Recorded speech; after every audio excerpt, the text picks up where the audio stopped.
possibly the best job I've ever had is when I was like 18, managed several snow cone stands in Texas where I'm from, like the summer after my freshman year of college. And I was like a friend of mine's dad who was a postman.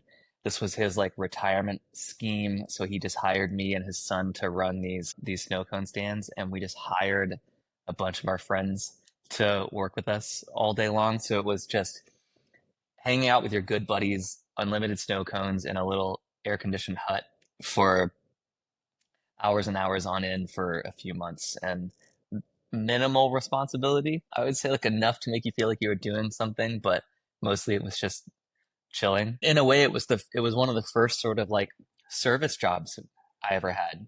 And okay, for the record, I'm a firm believer that everybody should have by requirement, wait tables and work in retail at some point.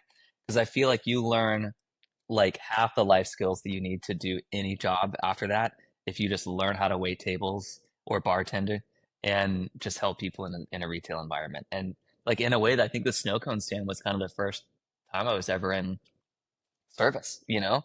Like we had a line of people who needed something and most of them had random requests and curveballs.